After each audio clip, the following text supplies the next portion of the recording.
In this video, we will make a family of rubber ducks like you see here. And let me show you what this looks like in Rhino and shaded view. Okay, and this tutorial is a kind of a remake of one that was put out as part of a webinar by Mary Fugier about 10 years ago. We'll go into Rhino and let's make a new file. So we'll go File, New, and I'm going to use inches. You could use any template, it doesn't matter really, because we'll be just eyeballing our scale. And let's maximize perspective view by double clicking up here. And the first thing we'll do is bring in our reference images. So you hopefully have already downloaded the JPEGs that I've provided. And the way that we can bring them into Rhino is by typing picture. Okay, and so we'll bring in rubber duck, which is an image of Mary's duck. And I'm going to, it's prompting me to choose where the first corner of the picture is going to be. I'm going to type 0 to just put it at the origin. Okay, and then we'll just make it any old size. It doesn't really matter. And let's bring in the next image. I'll right click to repeat the same command, or you can just type in picture again, and we'll select the other image, click open, and then we'll click next to the first image right there, and then we'll just drag out until it's about the same size. And now I should mention at the start here I have grid snap turned off, ortho is off, planar is off, O snap is turned off, smart track is off, I have gumball on. Okay, so make sure that yours is set up the same way if it doesn't look like that. Okay, now with this image selected, I'm going to bring this down to about there, and then I'll hold shift and click on the second image so that they're both selected. And then we're going to orbit to the side like this, and we'll use this to rotate this over.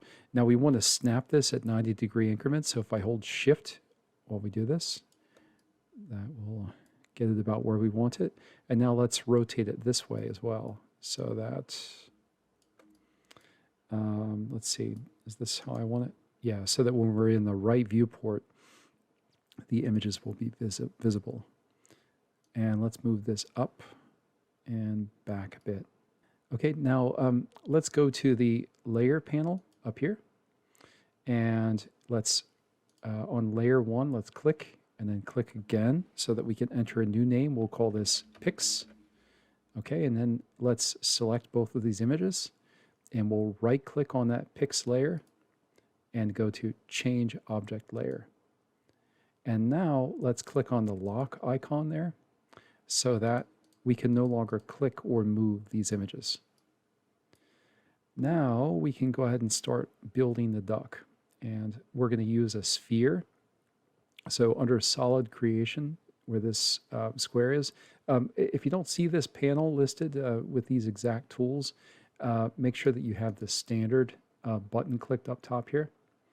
Okay, and then you want to mouse over the box here, and you can see there's a little triangle drop down in the bottom right. If we click on that triangle, that expands out to the other primitives that we can use, and we want to choose the sphere center radius.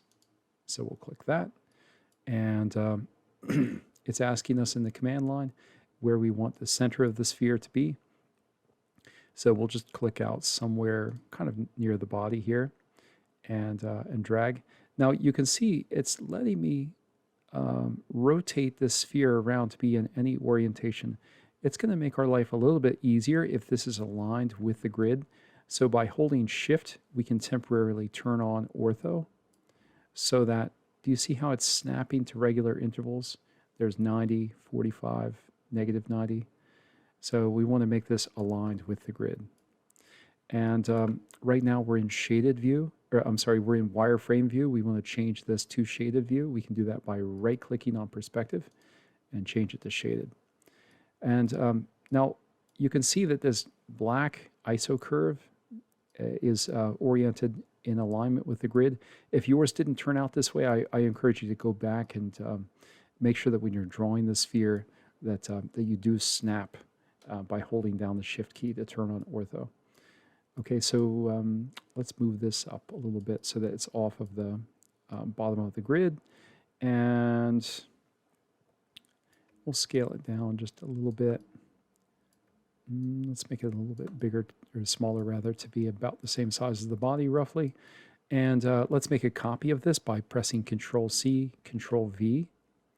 And then if we drag this over, we now have a second sphere that we can make the head. Now by holding the Shift key while I drag on this scale handle, or any of the scaling handles, we can scale that down uniformly. And it looks like it needs to be a little bit bigger to be about the same proportions. That seems fine.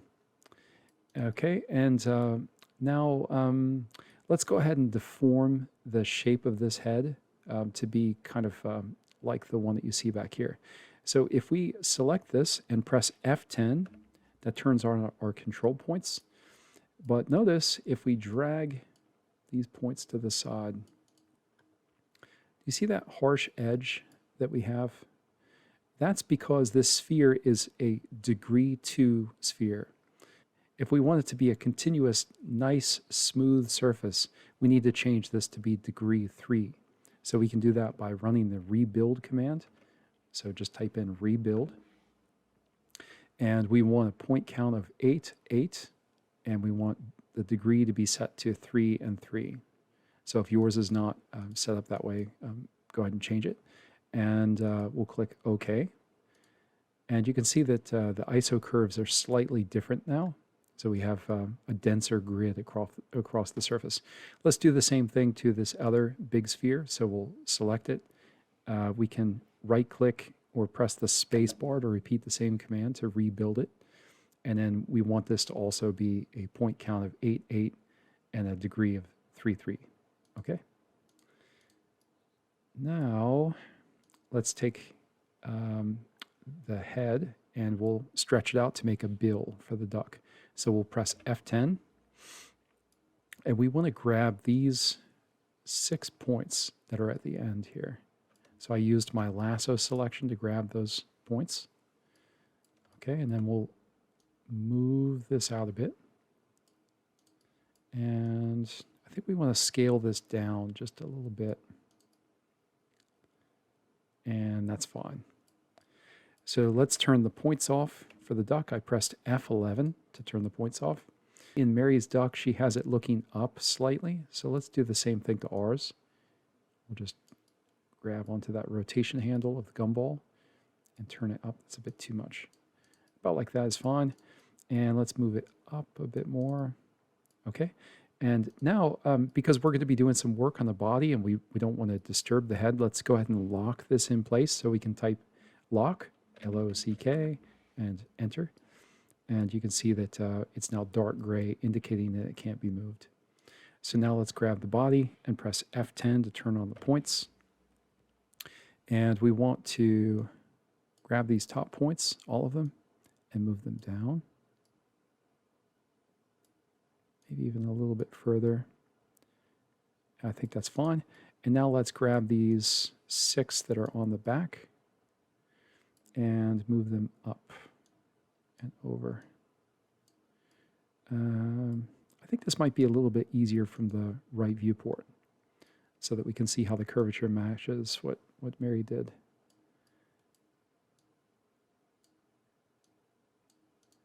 Okay, and it looks a bit weird. Let's grab all of the points and we will stretch it out to be a bit longer. And it looks like it needs for the bottom to come out a bit. So let's grab these points down here at the bottom. That looks better. And that's fine. Now, while we're in this right viewport, let's go ahead and flatten out the bottom too. So let me just grab the whole duck and move it to the side so you can see what I mean. Do you see how flat hers is there? That's because she did a command here at the bottom called set points. So if we type in SETPT, that allows us to set these points to be aligned on a certain axis. So we've got our point selected. We'll press enter. And we want to just set the Z location of these points. Okay? And so we'll just press OK, and then we'll drag this up, and you can see how much flatter that is now. And now we'll go back into perspective and we'll unlock the head. So we can just type in unlock, enter. So now we want to add a bill to the duck, like you see on these. And we also want to connect the head to the body. So we can do that in the right viewport with a couple of curves. And first I'm going to select control point curve by just clicking here. And then let's click, click, click, click. There, about like this. Oops. But you can see that my curve just disappeared. That's because it actually went back behind the picture. See it back there? So let's move our pictures back a little bit so that they aren't in the way so much. Shift and click on the second one, and then we can grab them both and move them back a bit in space. And let's lock them back in place. So let's go then back to the right viewport. And I think I want to scoot this back just a little bit. And let's also go ahead and make a curve to separate the, to cut off the bottom of the head. Okay. For this, I'm using a polyline. Let's do the same thing to cut off the top of the body. This will make sense in a minute. So let's first do the split to get the bill off of the head. So we can type in split, and the object to split is this. And so we'll press enter. And then the cutting object is this line, and we'll press enter. And it doesn't look like much happened, but you can see that there's a darker ISO curve here. Now we want to trim the body and the head with these two curves. So we'll select those and type in trim. And the object to trim is that and that. Oops. Okay. All right, so you can see how the bill is now a separate thing. Oops. So look, it broke into two parts. So what we can do is actually select, hold shift and click on the other one, and then type in join. So now it's one poly surface. And what we want to do at this point is blend the surface between the head and the body. So we'll type in blend. Oh, let me deselect the bill first in case that causes problems. Blend surface. So the first edge is here, and the second edge is there. Oops. Blending between opening. So that's a problem. What we have to do is, yeah, it's going to give us a weird result. Let's run that again and see what our options are. Select the first edge. Let's chain the edges together. So we want that. Okay, so it automatically went all the way around. And select second segment. Select segment for second edge, that. And before we run the command, we want to make sure that our arrows are oriented the same way, the same direction, and that they're also basically lined up. So if, for example, oops, if for example it were like this, you would get a weird twisted result. So let me just change this. All right, that looks good. So let's press right click or enter to run the command, and that looks fine. Now let's select the neck, hold shift and click the head, hold shift and click the body, and then run the join command. And at this point, we can go ahead and create an eye for the duck. So let's go over to the sphere again under the solid creation panel. And it's asking us for the center. Now, we could just draw this on the ground and then move it up to be in the right spot. But I think it's a little bit faster to use a snap to do this. So where your O-snap panel is down here, this button, let's click on that to turn them on. And let's make sure that the near snap is turned on. And with the near O-snap on, it lets us actually create the sphere around this curve. So we'll go up to here so that it snaps to that place. And that seems pretty good right there. And just so that we don't get mixed up, let's go ahead and turn the OSnap panel off right now. All right, so now let's move the eye back some, maybe up a bit. Let's go to the front viewport, and let's create another polyline. And now, when drawing this, I'm going to hold Shift to turn ortho on. And I'm going to move this out a bit, about like that. And split is the command we want to run. And the object to split is the sphere. We'll press Enter when done, or right click. And then the cutting object is that curve. And we'll right click. And now we have these two parts.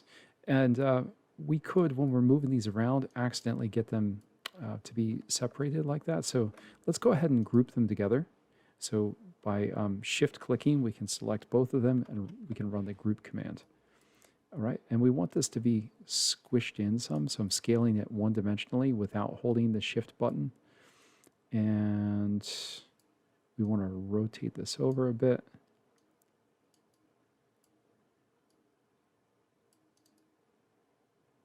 It looks a bit big. Let's scale it down some. I think that's fine. And we want to, at this point, go ahead and mirror this over to the other side. So let's select this, and we'll type in mirror, M-I-R-R-O-R. And the mirror plane starts at, let's go to the top viewport. It'll be a little bit easier there. Let's go ahead and turn our OSnap back on for a second. And I would say probably your end snap is the best one to have on. And what we want to do is go to the center of our duck's body and use that as the start of the mirror plane. So we click there one time, and then I'm going to hold the Shift key to temporarily turn on ortho and move down a bit and then click so that we now have mirrored that right eye over to the left side. So now we've got all the geometry we need for the duck. We just need to put him on layers. But we have some curves floating in space. We can easily get rid of all of them at once by just typing in SELCRV. So select curve, and then just press the delete key on your keyboard. So let's go over to the layer panel on the right, and we'll click on one of the layers, and let's call it yellow, and then press Tab to create a new layer. And then let's call this next one orange, tab, black, tab, white. Now let's put the duck parts on the correct layers. So we will select the bill, which we want to be orange, and we will right click on orange and then go to change object layer. We'll select the head and the body, and then we'll go to yellow and right click on that layer, change object layer. And we have the pupil and the white of the eye grouped together. We'll need to ungroup these things. So let's shift to, actually let's hide the layers that we've already taken care of. Yellow and orange are done. Let's click here, and we'll run the ungroup command. And let's grab the pupils, and we'll put them on the black layer. So we'll right click and go to change object layer. And we'll grab the whites and put them here, change object layer. Let's bring them all back by clicking on the top layer and then hold Shift and click on the bottom layer so that they're all selected, and then click on the light bulb. Now, you can see that the body is showing up purple, even though we intend to make it yellow. That's because the shading color is currently set to purple. Let's go ahead and, while they're all selected, just change them to black. That's the default. That will make it show up gray in your workspace here while you're in shaded mode. And let's go ahead and turn on rendered mode so that we can see what the duck will look like in its final rendered display. And because we haven't applied any materials yet, it's showing up white. And so let's go through and start to create some materials. So the material panel is here. So if we click on this button, that lets us create a new material. And we want to use, I guess let's just go ahead and use paint. That should be fine. Let's change the color. I have to move this slider around too. Actually, let me look at my visual reference. I think that'll be fine. Let's go for more of an orange yellow. That's fine. Okay. And we also want to turn down the glossiness. Let's set this down to maybe about 20. 25. That's fine. I think that looks pretty rubbery. Okay, and let's create the orange layer, the orange material rather. So we'll go to paint, change this to orange.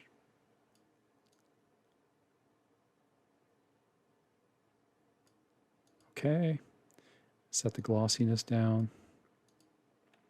And we'll go to the black layer and change its color. I think I forgot to set that to paint.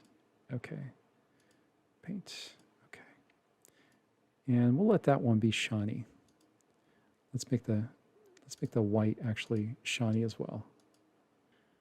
So now we have the mother duck finished, and we want to make sure when we're moving it around that we don't end up disassociating the parts and kind of making a mess of things. So let's group everything together. We can do that by just using our lasso to select the whole thing and run the group command. All right, and let's take the mother duck and make a copy by pressing Control C and Control V. We'll move it back in space. And then we want to scale it down. And we can do that by just running the scale command. And the base point, we want to actually be the very bottom of the duck. So it looks like I still have my O snaps turned on. So with the end snap turned on as well, I'm going to go down to where it snaps to the end, the bottom of the duck. And we'll use that as our first reference point. And then we'll put our mouse out somewhere kind of away from the duck and click. And then we can scale this down to be about as big as a baby duck. All right, and now let's go to the top viewport. And what we want is to create a path curve so that we can create several baby ducks that are following the mom. Something like that is fine. While we're here, let's go ahead and take this baby duck and turn it so that it is in alignment with the beginning of that curve. And now what we can do is run a command called array curve. So array CRV is the name of the command. The object to array is the baby duck. So we'll select it and press enter. The path curve is this that we just drew.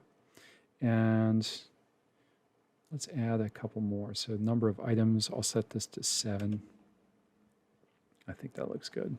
Press enter. And let's go back to perspective. Now let's hide our pictures. So we can just click on the light bulb there. And let's change the ground plane so it looks like water. And we can do that under, I guess it's under the rendering panel. And so under the ground plane settings, we can use a material.